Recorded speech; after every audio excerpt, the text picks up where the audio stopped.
पृथ्वी पर ऐसे कुछ लोग आए हैं जिन्होंने मानव जीवन को बेहतर बनाने के लिए अपना जीवन समर्पित किया।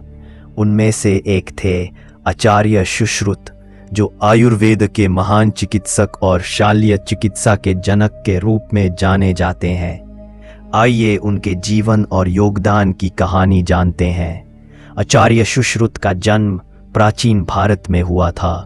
वैसे तो उनकी जन्म तिथि एग्जैक्ट पता नहीं है, लेकिन माना जाता है कि वे 6th-7th शताब्दी BCE के आसपास जीवित थे। छोटे से गांव में जन्मे सुश्रुत ने बचपन से ही जीवन और प्रकृति के रहस्य को समझने की इच्छा रखी।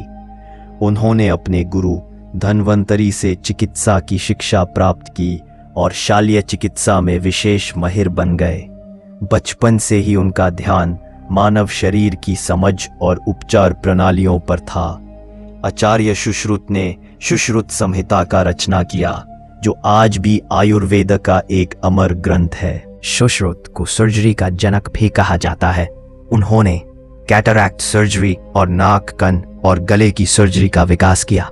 प्लास्टिक सर्जरी के लिए नए टेक्निक्स दिए। 35 प्रकार के शल्य चिकित्सा उपकरण का विकास किया, जिसे आज भी मॉडर्न सर्जरी में रेफरेंस के रूप में देखा जा सकता है। और सबसे रोमांचक बात, उन्होंने आर्टिफिशियल लिम्स और प्रोस्थेटिक्स के कॉन्सेप्ट्स को प्रस्तावित किया। चलिए कुछ रोमांचक बातें जानते हैं। सुश्रुत अपने स्टूडेंट्स के लिए ह्यूमन कैडावर्स का स्टडी करते थे, ताकि शरीर का असली स्ट्रक्चर समझ सके।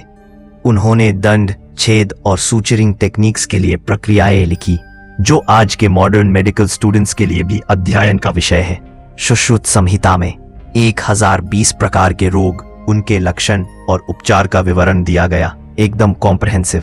वे न केवल चिकित्सक बल्कि एक समझ सुधारक भी थे, जो लोगों को स्वस्थ जीवन के लिए प्रेरित करते थे। आचार्य सुश्रुत के योगदान से आयुर्वेदा और शल्य चिकित्सा को एक नई पहचान मिली। उनके द्वारा दिए गए सर्जिकल इंस्ट्रूमेंट्स और टेक्निक्स आज भी मॉडर्न मेडिसिन में रेफरेंस के रूप में यूज किए जाते हैं। उनका ग्रंथ न सिर्फ भारत बल्कि पूरे विश्व में चिकित्सा के विद्यार्थियों के लिए मार्गदर्शक बना। उन्होंने दर्शाया कि जीवन बचाना और सेहत सुधारना ही असली सेवा है। आज भी हम आचार्य सुश्रुत के नाम को सम्मान और आदर के साथ लेते हैं। उनकी मेहनत, योगदान और प्राकृतिक ज्ञान हमें प्रेरित करता है कि हम मानव जीवन के लिए नई खोज और सेवा करते रहें। उनका जीवन, उनका ग्रंथ और उनका ज्ञान हमेशा हमें याद दिलाता रहेगा कि शिक्षा और सेवा से ही इंसान सच में महान बनता है। यही थी कहानी आचार्य सुश्रुत की, आयुर्वेदा के अमर चिकित्सा की। धन्यवाद।